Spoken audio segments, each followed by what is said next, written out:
صلی اللہ صلی اللہ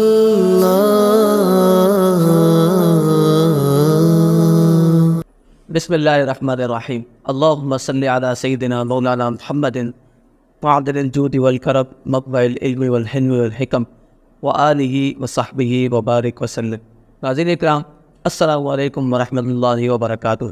پروگرام فرامین سید کونین صلی اللہ علیہ وسلم میں ایک مرتبہ پھر آپ کو خوش آمدید۔ رسول اللہ صلی اللہ علیہ وسلم کی ایک اور حدیث پاک جو بخاری شریف میں موجود ہے، آپ کی خدمت میں پیش کرنے کی سعادت حاصل کرتے ہیں۔ آپ علیہ الصلوۃ والسلام نے ارشاد فرمایا، لیس منا من ضرب الحدود وشق الجیوب ودعوى بدعوى الجاہلیۃ او کما قال علیہ الصلوۃ والسلام۔ حضور علیہ الصلوۃ والسلام نے فرمایا کہ جو شخص نوحہ کرتے ہوئے اپنے چہرے کو پیٹے اور اپنے گریبان کو پھاڑے اور جاہلیت کی پکار کی طرح پکارے تو وہ ہم میں سے نہیں ہے۔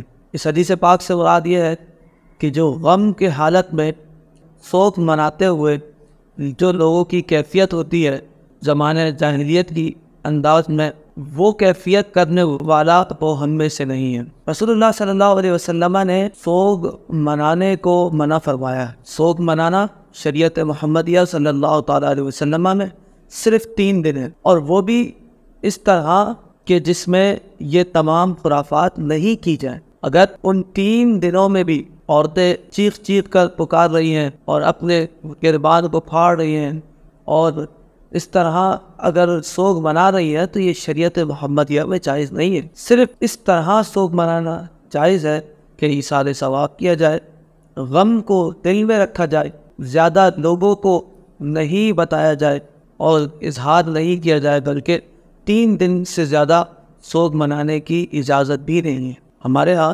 یہ ایک طریقہ رائج ہے کہ جب کسی کا انتقال ہو جاتا ہے تو ہم آنے والی عید کو بھی اس طرح مناتے ہیں، بالکل سوگ غم کی طرح مناتے ہیں، اور دیگر کام بھی ہم اس طرح کر رہے ہوتے ہیں کہ بالکل ایسا محسوس ہو کہ ہم سوگ میں ہیں۔ اس طرح کرنا ہمارے لیے بالکل ناجائز ہے۔ 3 دن تمام مسلمانوں کے لیے صرف 3 دن سوگ منانا جائز ہے، اور 3 دن سے زیادہ صرف اس عورت کو سوگ منانا جائز ہے کہ جس کا شوہر اس دنیا سے رخصت ہو گیا۔ وہ 4 مہینے 10 دن تک سوگ منائے گی، اس کے بعد وہ بھی اس غم سے باہر آ جائے گی۔ ظاہر سی بات ہے، غم تو ایک قلبی کیفیت ہے۔ غم کا ہونا یہ ناجائز نہیں ہے، بلکہ غم کا منانا ناجائز۔ ان دونوں باتوں کو اگر ہم الگ الگ رکھیں گے تو ہمارے لیے سمجھنے میں آسانی ہوگی۔ غم کا ہونا کیسے ہے کہ اہل بیت اطہار کی شہادت کا غم ہونا یہ بالکل جائز ہے، غم ہونا چاہیے۔ کسی ظالم کے ظلم پر غم ہونا، مظلوم کی حالت کو دیکھ کر غم ہونا، یہ بھی بالکل شریعت محمدیہ میں منع نہیں ہے۔ مگر غم کا منانا، ماتم کرنا، اپنے آپ کو پیٹنا، اور نعوذ باللہ من ذالک، اس دور میں تو ایسے لوگ ہیں کہ جو اہل بیت اطہار کی محبت کا دعویٰ کرتے ہیں اور اپنے آپ کو اتنا پیٹتے ہیں، کوئی زنجیروں سے، کوئی چھریوں سے، کوئی ہاتھوں سے، اتنا پیٹتے ہیں، اپنے آپ کو نقصان پہنچاتے ہیں اور اپنے ہاتھوں کو، اپنی جان کو ہلاکت میں ڈالتے ہیں۔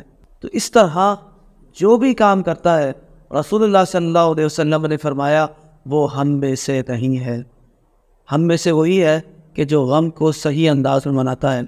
اعلیٰ حضرت فاضل بریلوی رحمۃ اللہ تعالیٰ علیہ نے ارشاد فرمایا کہ اہل بیت اطہار کا غم ہونا یہ ہر مومن کے لیے ضروری ہے، ہر مومن کے لیے ضروری ہے، بلکہ عشق اور محبت کی علامت ہے۔